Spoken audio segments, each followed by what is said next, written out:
الصلاة خير من النوم.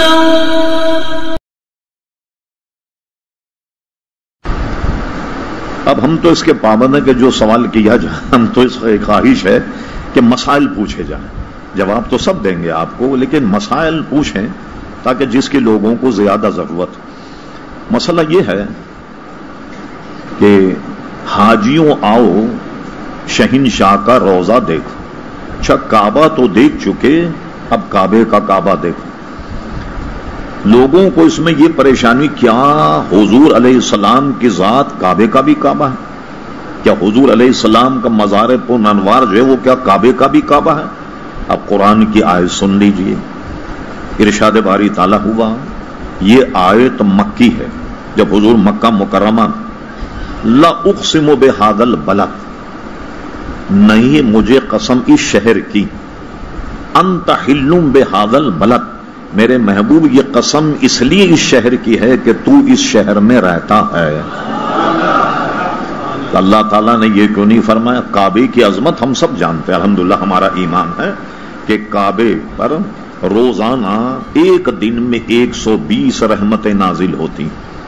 60 رحمتوں کے مستحق وہ ہیں جو کعبے کا طواف کرتے، 40 رحمتوں کے مستحق وہ ہیں جو کعبے کے سامنے کھڑے ہو کر حرم شریف میں نماز پڑھتے، اور 20 رحمتیں ان کو ملتی ہیں نہ عبادت کرتے ہیں، نہ درود شریف پڑھ رہے ہیں، نہ قرآن پڑھ رہے ہیں، خالی بیٹھے کعبے کو دیکھتے رہیں. صرف کعبے کو دیکھتے رہیں تو بھی 20 رحمتوں کے وہ مستحق ہیں، خالی کعبے کو دیکھنا. ٹھیک ہے، لیکن یہاں فرمایا کہ مجھے قسم اس شہر کی اس لیے کہ یہاں کعبہ ہے، یا مجھے اس لیے کہ یہاں زمزم کا کنواں ہے، یا اس لیے ہے کہ یہاں حجر اسود، کیا اس لیے ہے کہ یہاں مطاف طواف کیا جاتا. انت حل بہذا البلد، میرے محبوب اس شہر کی قسم، اور یہ شہر میری نظر میں مکرم معزز اس لیے ہے کہ تو اس شہر میں رہتا. اب اس نص کو سامنے رکھ کے قرآن کے اب دیکھیں اختلاف معاملات کو سامنے رکھ کر کے لوگ کہتے ہیں ارے صاحب یہ تو مسلک کا مسئلہ ہے، تو حلوے مانڈے کا مسئلہ وغیرہ وغیرہ، خدا کا خوف کریں. اب مجھے بتائیے حضور اب کس شہر میں رہتے؟ اب جب حضور مدینے میں رہتے تو وہاں قسم ارشاد فرمانے کا سبب ہی حضور کی جلوہ گری. تو اب حضور علیہ السلام کہاں جلوہ گر ہیں؟ مدینہ منور میں جلوہ گر ہیں. لہذا اللہ تعالیٰ کو وہ شہر سب سے زیادہ پسند ہے. اب سمجھانے کے لیے کہہ رہا ہوں، ڈاکٹر اقبال نے اپنی مثنوی میں ذکر کیا کہ مجنو سے کسی نے پوچھا میاں مجنو تمہیں کون سی جگہ زیادہ پسند ہے؟ تو مجنو کا یہ بھی کوئی پوچھنے کی بات، ارے جہاں لیلا ہو، جس شہر میں لیلا ہو وہ شہر ہمارے لیے بہت پسندیدہ. اگر ہماری لیلا قبرستان میں بیٹھ جائے وہ سب سے زیادہ ہمارے لیے مکرم معزز، اس لیے کہ ہم تو لیلا کے ماننے والے. جہاں لیلا بیٹھ جائے بلا تشبیہ بلا تشبیہ حضور علیہ السلام اس وقت چونکہ مدینہ منورہ میں تو اب وہ جگہ اللہ تعالیٰ کو پسند ہے. اب آئیے علماء نے اس میں اختلاف کیا کہ مدینہ منورہ افضل ہے یا مکہ مکرمہ، اس میں مختلف اقوال، آپ گہرائی میں جائیں. لیکن امت میں، پوری امت میں اس میں کوئی اختلاف نہیں کہ جہاں حضور آرام فرما رہے ہیں زمین کی وہ جگہ جو حضور کے جسم سے لگی ہوئی ہے، وہ زمین کی فضیلت نہ کعبے کو ہے، نہ حجر اسود کو ہے، نہ مطاف کو ہے، نہ زمزم کو ہے، بلکہ علماء نے لکھا نہ عرش کو ہے نہ کرسی کو. جہاں حضور علیہ السلام جو ہے وہ جلوہ گر ہیں، اس جگہ کی اتنی فضیلت ہے. اور حدیث شریف میں ہے کہ 70,000 صبح اور 70,000 شام فرشتے آن کر حضور پر درود و سلام بھیجتے، اور ان کی تبدیلی جو ہے وہ نماز عصر میں ہوتی. اور یہ بھی حدیث کے شرح میں لکھا کہ 70,000 فرشتے صبح اور 70,000 شام جب آئیں تو ان فرشتوں کی باری قیامت تک نہیں آئے گی. اللہ تعالیٰ کے یہاں اتنے فرشتے.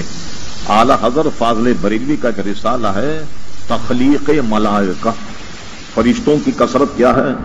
انسان سے کئی 100 گنا اس زمین پر جن، اور جنوں کو قابو کرنے والے کئی ہزار گنا اس سے فرشتے ہیں، اتنی مخلوق فرشتوں کی.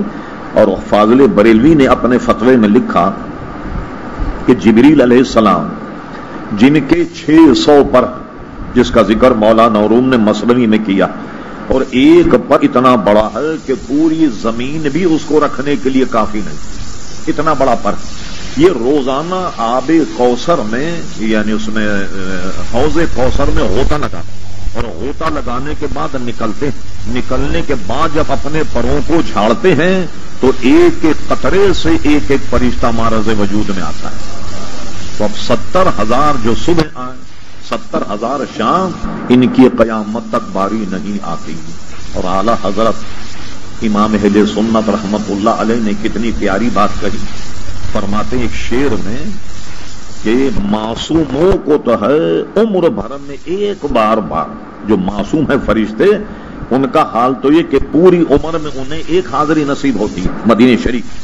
معصوموں کو ہے عمر بھر میں ایک بار اور عاصی پڑے رہے تو صلاح عمر بھر کی. اور حضور کے غلاموں کی فضلت یہ ہے کہ وہ اگر چاہیں تو پوری عمری مدینہ شریف میں گزار دیں. یہ وہ شرف ہے جو فرشتوں کو بھی حاصل نہیں. اب آپ سمجھ گئے کہ حاجیوں آؤ شہنشاہ کا روضہ دیکھو، کعبہ تو دیکھ چکے، اب کعبے کا کعبہ دیکھو. اب آئیے، جو نہ مانے اس کو ہم دوسرے فلسفے سے سمجھاتے ہیں. یہ بتائیے حضور علیہ السلام بھی مخلوق اور کعبہ بھی مخلوق، کعبہ خدا تو نہیں، کعبہ بھی مخلوق. ذرا غور کیجئے کہ سب سے احسن اور سب سے بہترین، سب سے افضل مخلوق کون ہے؟ نبی کریم علیہ الصلوۃ والسلام. تو پھر کیا پریشانی ہے؟ تو ہر طرح سے اس مسئلے کو، ابھی تو بہت ساری باتیں میں نے چھوڑ دی، اس پر تو پورے